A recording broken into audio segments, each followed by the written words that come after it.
Forgot my damn coffee.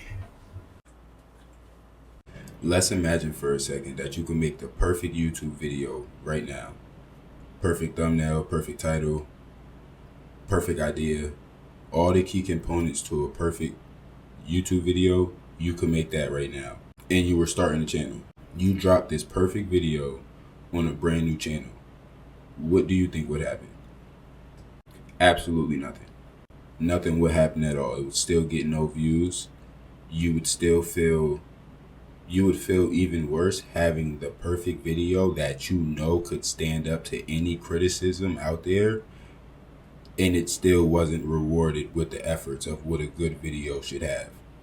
I say that to say, oftentimes a lot of people shy away from starting that YouTube channel or making their first video or even figuring out if they want to make that first video because we live under the impression that it just has to be perfect. We're all perfectionists, or we are all perfectionists.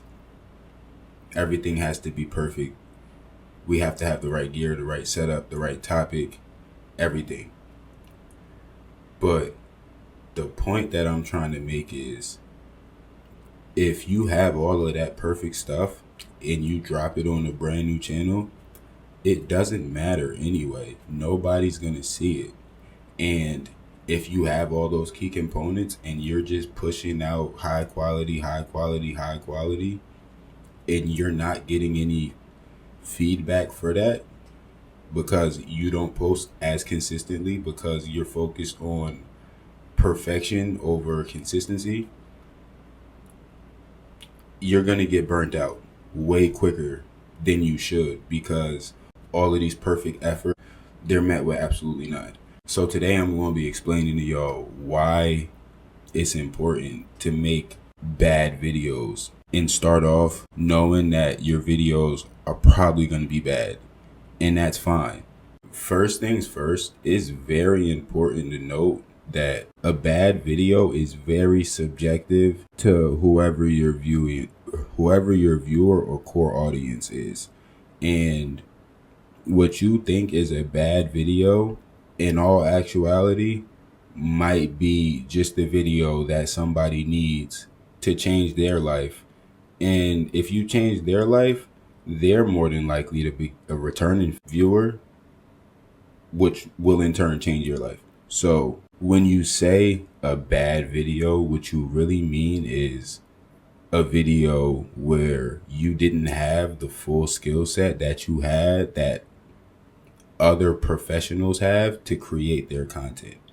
And that's perfectly fine, because the only thing you need to make an actual good video is to provide value to your listener, whoever your listener is. And you don't need a high quality camera or lights or anything fancy to bring value to your audience, to teach them something, to entertain them, or give them a solution to a problem. If you can do any of these things, then the value of your content is far gonna outweigh how good or bad it is. The next thing to take into mind is that making bad videos, or quote unquote bad videos, is the best kind of training you can have to eventually make better videos, or get to a point where you can be making the money to outsource it to people who can make better videos. But you'll never get to that point if you don't start with making something. So making a bad video is better than making no video, because with no video, you're never going to get to a good video. That makes sense? If every time you make a video, you take into mind everything that didn't make it a good video, in your opinion, then you know what to change next time to make that video even better, and then your next one even better. And then eventually you'll get to making good videos. And if that's the end goal, why would you not start somewhere to end up where you want to be? If you don't start, you'll never end up there. The next big upside to making bad videos is, let's go back to imaginary example that we had in the beginning of the video, that you could make the perfect video for a brand new YouTube channel and drop it right now. What happens when you drop that video?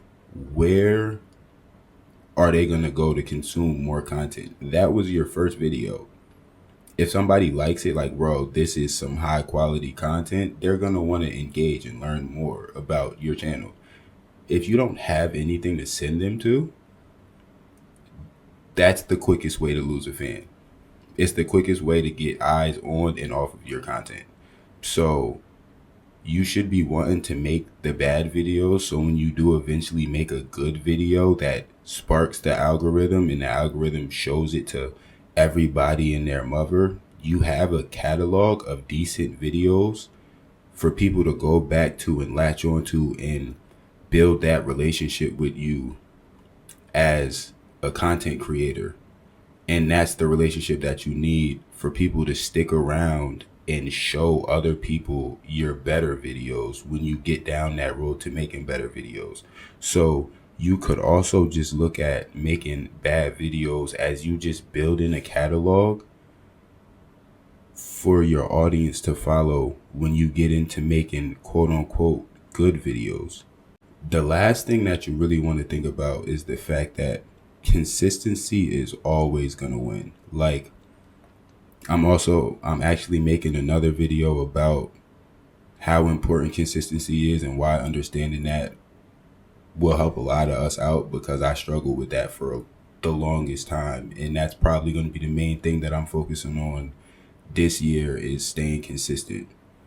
So with that being said, consistency is going to win every single time. If you are spending weeks creating this perfect video, but somebody is pushing out the best ideas that they can at a high rate, and they're not too hung up on how good it looks, they're gonna beat you out every single time, because by the time you drop that one perfect piece of content, they already have a playlist of videos for people to learn 10 times what you took a month to teach. You're going to lose every time. Consistency and a high volume of output is going to win every time. And I'm not just saying to go out and just post some bullshit. The one thing about your video that has to be good is the value you provide. As long as you're providing some kind of value, you're actually going to win every time. Value plus consistency plus high output is always going to be the formula to success. And this channel is going to be the living proof of that, because I started off this channel posting 1 time a week. And now that I got a handle on posting 1 time a week, now we're going to up it to 3, because I like to challenge myself. So I'm going to up my amount of output, because I've already got a feel for the consistency, and I already know that this is something that I want to do, and I want to build a catalog for y'all, and I have all this information, so I'm just gonna give it out until I have to go back to the drawing board and get more ideas, which I'm excited to get to that point, because I'm excited to go back into a researching phase. The key takeaway here is, not only should you accept making quote unquote bad videos, you should make it a mission. It should be a mantra of yours to just make videos or release videos, especially if they're bad, because only through releasing the bad videos are you gonna become better and release the better videos that you have in your mind. You have to start somewhere, so you just gotta get out and do it. And to wrap it all up, to be honest with you, the only bad video is the one you don't post. So get out and get active, man.